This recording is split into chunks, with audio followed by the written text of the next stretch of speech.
YCP వాళ్ళు పిలిచి నువ్వు ప్రెస్ మీట్ పెట్టి గట్టిగా చంద్రబాబు నాయుడు గారిని తిట్టాలి, అలాగే గట్టిగా పవన్ కళ్యాణ్ గారిని తిట్టాలి అని చెప్తే అది నా వల్ల కాదు.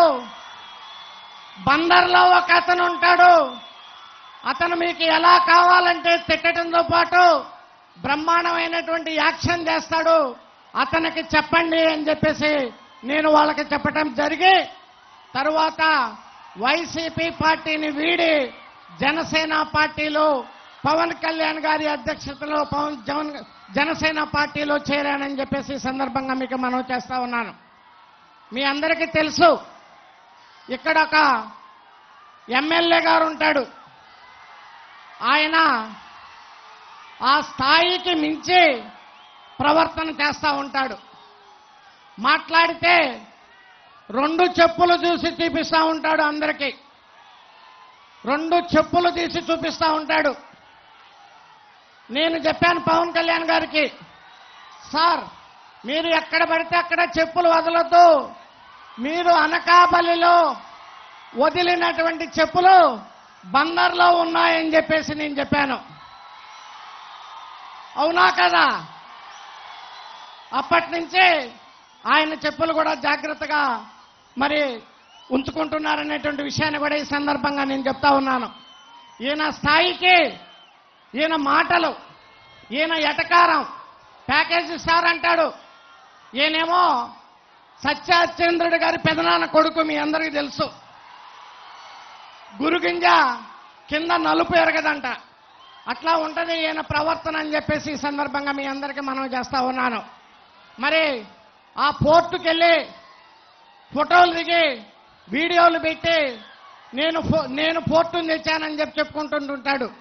కష్టపడి ఎన్విరాన్మెంటల్ క్లియరెన్స్ తెచ్చి పవర్ ఫైనాన్స్ ద్వారా 4,000 కోట్ల రూపాయలు మరి ఒక పార్లమెంటు సభ్యుడిగా నేను ఎంతో కృషి చేశాననేటువంటి విషయాన్ని సందర్భంగా మీకు మనవి చేస్తాను.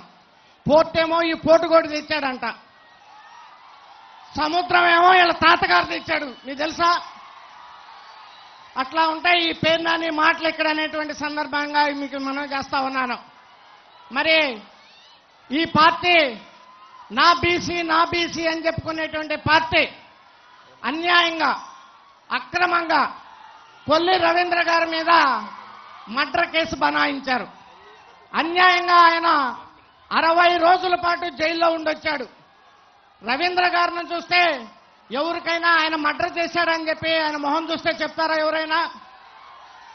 మరి అటువంటి వ్యక్తిని అన్యాయంగా కేసు పెట్టాడు ఈ స్థానిక శాసనసభ్యుడు.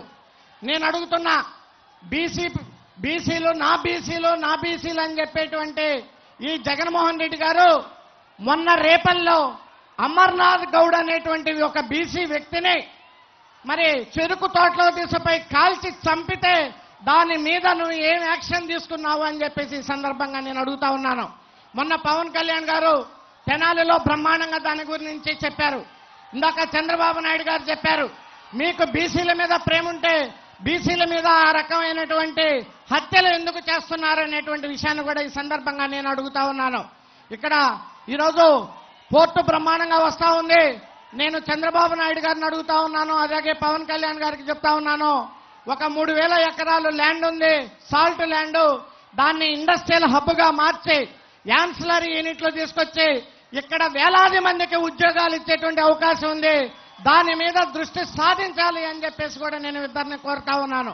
అదే రకంగా ఇక్కడ మచిలీపట్నం నుంచి రేపల్లెకి కూడా ఒక రైలు మార్గం కావాలి. అప్పుడు మనకి చెన్నై పోవడానికి ఇది పోర్టు నుంచి షార్ట్ డిస్టెన్స్ అవుతుంది. ఏదైతే విజయవాడ గుడివాడ మీద నుంచి రాకుండా ఇటు నుంచి రేపల్లెకి రైల్వేలు వేయాలని చెప్పి కూడా నేను వాళ్ళని కోరుతా ఉన్నాను.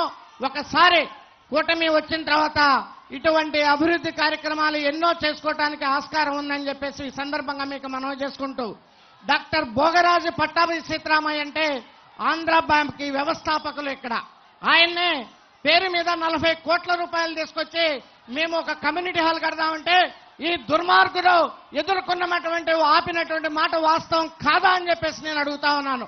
ముస్లిం సోదరుల కోసం 20 లక్షల రూపాయలు ఇస్తే వాళ్ళని సంవత్సరం పాటు ఇబ్బందులు పెట్టినటువంటి వాస్తవం కాదా అని చెప్తా ఉన్నాం. ముస్లింలు సాదియా ఖానా కోసం మేము ఏదైతే ప్రామిస్ చేశామో 1,10,00,000 ఇచ్చి సిఎస్ఆర్ ఫండ్ బ్రహ్మాండంగా వాళ్ళకి సాధికారాన్ని నిర్మిస్తామనేటువంటి విషయాన్ని కూడా ఈ సందర్భంగా మీ అందరికీ మనవి చేసుకుంటూ, ఇంత జన ప్రభంజనాన్ని చూస్తుంటే ఇది వ్యతిరేకమైనని చెప్పేసి ఈ పార్టీకి వ్యతిరేకం, ఇక్కడ ఉన్నటువంటి ఎమ్మెల్యేకి వ్యతిరేకం, ఈ ఎమ్మెల్యేని గద్దె దించాల్సినటువంటి సమయం ఆసన్నమైందని చెప్పేసి కూడా ఈ సందర్భంగా మీ అందరికీ కోరుకుంటూ, ఇంకొకసారి పవన్ కళ్యాణ్ గారిని జీవితంలో ఇతని మాట ఎత్తకుండా ఉండాలంటే నేను అడుగుతా ఉన్నాను ఈ బందర్ ప్రజానికానికి. జనసేన కూడా ఈ బందర్లో చాలా స్ట్రాంగ్ గా ఉన్నాం. మనం ఈ ఎమ్మెల్యేని గద్దె దించాలి అని తింటే మీరు పేరు నానికి వ్యతిరేకంగా ఓటేసి పవన్ కళ్యాణ్ గారి యొక్క ఆశయాలు, చంద్రబాబు నాయుడు గారి యొక్క ఆశయాల్ని నెరవేర్చాలని చెప్పేసి అందరిగా కోరుకుంటూ, జై జనసేన, జై తెలుగుదేశం, జై పవన్ కళ్యాణ్.